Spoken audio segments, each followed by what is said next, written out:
Randy, it's Marsha. I'm excited you're maybe thinking about getting a camper. I was talking to Paul about a few things that are probably the hardest for me that you won't really see today, obviously.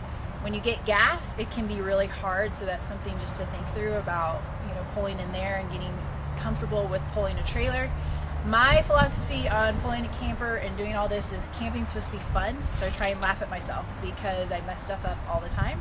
But I go slow and I have fun, so that way it's not stressful, because as soon as you let it be stressful, it's not worth it. So if you can make it fun and just go really slow in gas stations and everywhere else, it can be worth it. So I think it's actually super easy when you're pulling your camper to hitch and unhitch. This is actually one of probably the easier parts. You wouldn't think that when you get a camper, but it's just a matter of putting the parts and pieces together. So I'll show you a few things. The first thing, so I pull up when I'm getting into a campsite. You have a level on your hitch, which makes everything really easily. So I have an electric hitch. If you get a camper, it's worth paying the money to get electric hitch.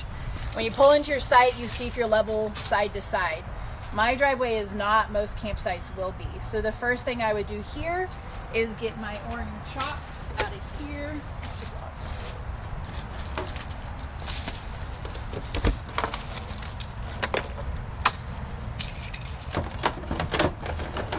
I would throw these under the tire, because this side is lower. You could see on my level.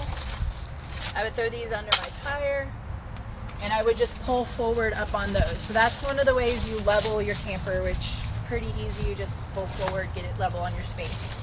So that'd be the first thing before you take anything off, which I've forgotten to do many times and been unlevel, so don't forget that. Then it's just a matter of unhitching everything. You always will have a sway bar, so this bar is something you're gonna have extra on your hitch, will keep you from swinging your trailer when it's windy outside. So everything is just a matter of pulling off pegs. This is a bar that you actually loosen and tighten depending on how windy it is, so you don't have the sway in your camper. So that's the first thing you always get off. Then you want to always put your caulks under your tires so you don't roll. I've done that before, so that's a big thing you always have to do.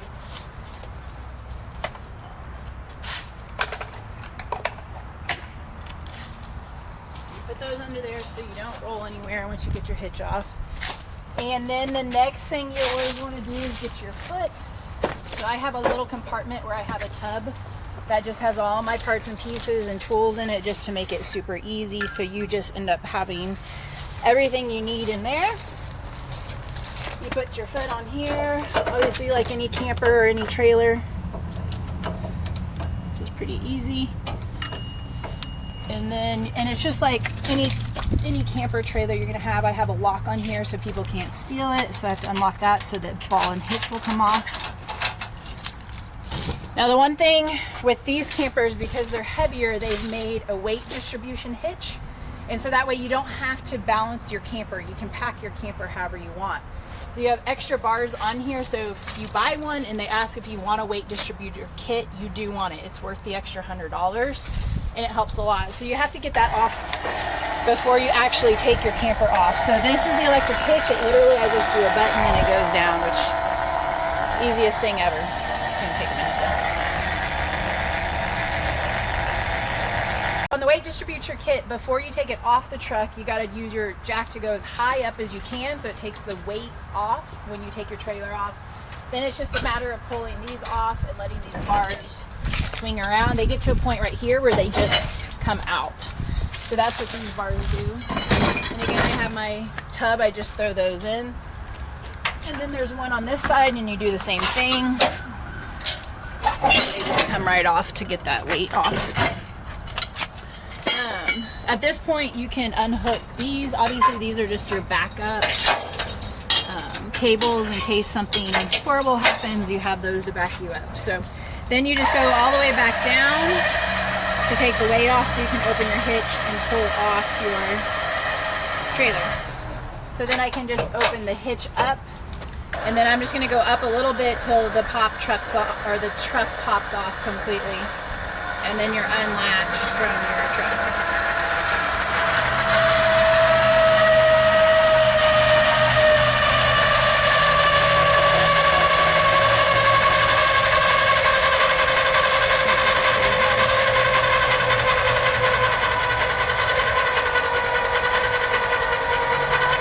Do you have to jump on this sometimes?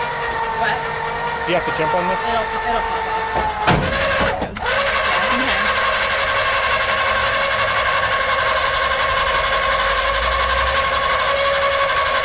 So then you're off of that and you can unplug from your vehicle.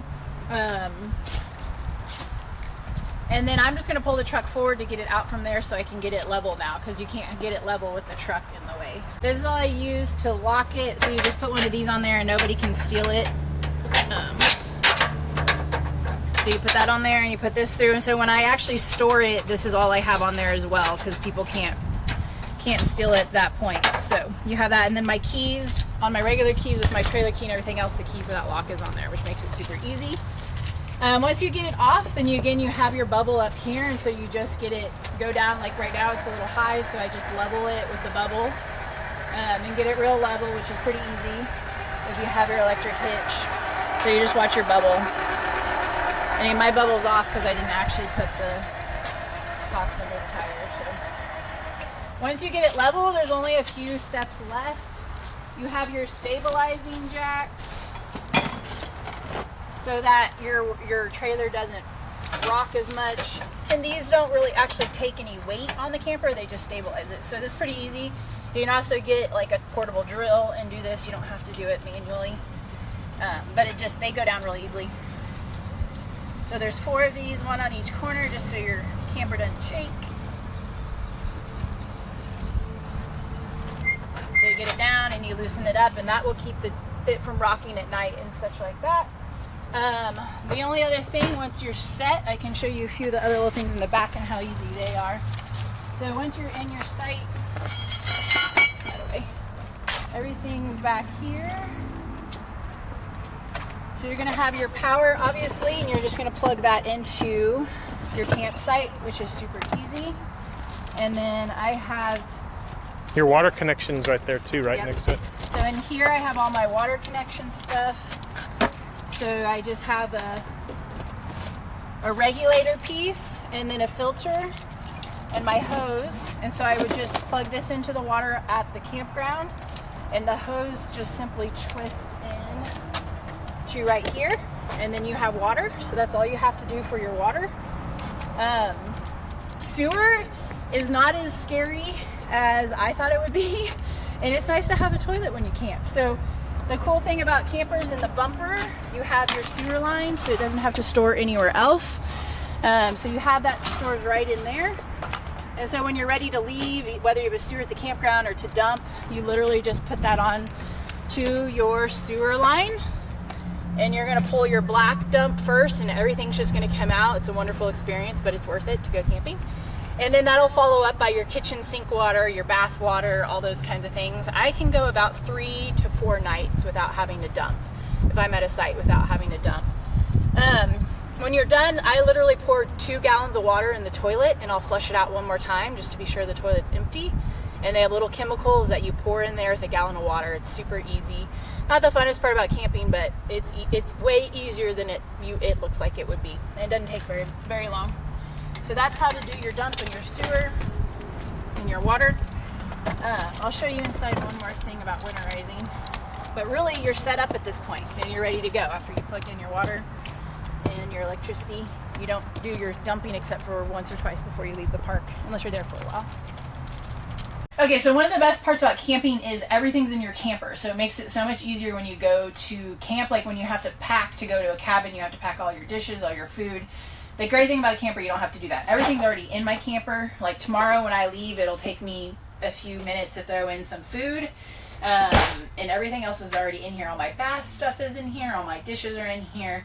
So that's one of the greatest things about camping is it's just easier to pack and go. Now, winterizing is something you always hear about that's really scary. It scared me. It's super easy. In the winter, if a freeze is going to come, you have to get the water out of your pipes, because that's one of the easiest ways to destroy your camper. So when I come in here, I just turn on all my spigots and the water runs out, which usually you do that before you leave a campsite anyways. And it's super easy. I get my antifreeze. There's a tube down here, and every camper is different, but they're all pretty easy. This is $2 at Walmart. I literally stick this tube into the antifreeze, and I have a pump right here that I turn on. There's a pump button right here next to this is my water heater button, and then this shows how much full my gray tank is, my black tank, my battery, my fresh water. So this always, everything has a monitor to see when your dump is getting full and that kind of stuff. So I literally turn on my pump, which is going to pull the water out of there, and then I turn on all my faucets, and then it runs the antifreeze through all my pipes, and I'm done. So it takes me maybe 20 minutes when I need to do that. This weekend, I actually winterized it last week when it was going to freeze. So this weekend, when I go camping, I'll just run my faucets till the pink is out and I'm ready to camp. When I get home, I'll probably go ahead and do new antifreeze because it'll probably freeze again soon. So don't be afraid of winterizing. Super, super easy. And this stuff is cheap. One of the hard things to be really careful about, I know you both have issues with your backs, is when you move your actual hitch. Because of the weight distribution kit, this is a really heavy hitch. It probably weighs 60 pounds. So I have to be really careful of my back when I take this off to put it in the compartment. And the hard thing, unless you lock it on, you don't want to leave it on because people will steal these because they're $100. So that's one place to be really careful and just to be mindful of, is putting your hitch on and off when you do that. I'll show you inside real quick. This is a super basic camper, which is what all I needed. Actually, some lights may work. Can you see in here? Oh, there's some light. So this one's a super basic model. It just has, I think it's a full-size bed in there with some storage. There's a curtain that divides it out. Some of the new ones actually have a wall here and a TV, which is awesome. Then in the middle of mine is a couch, which is great when you're hanging out. And this couch actually folds down. Everything turns into a bed, which is great. This is one of the most comfortable beds in the camper. And then you have, of course, every camper has a table. The cool things about the table is they fold down too. So Zelda slept on this table before. And then, of course, every camper will have your little kitchen and areas, microwave, oven, super important, fridge, and ice chest, which is another great part about having a camper. When I pack, I can throw everything straight into here. I don't have to take an ice chest and worry about ice and everything. The propane tanks actually will run the fridge while I'm driving. So when I drove 6 hours to St. Louis, my food was all good in those. This is one that has bunk beds back here, which are pretty good. They're more comfortable for kids, but they work for adults too. I think Paul and Steph have slept in these before. And this one just has a simple bathroom at the end with a little sink and toilet and shower. So those are my jugs I use to fill up and empty the toilets when we leave. It has a little fan and everything. So super basic model, but it has everything I need. I didn't get any slide outs because I didn't want problems with my first one. I would recommend getting slide outs if you're going to have more than 3 adults inside, because it just gets really tight in here with adults. So, but you don't have to have them. You can do it without too.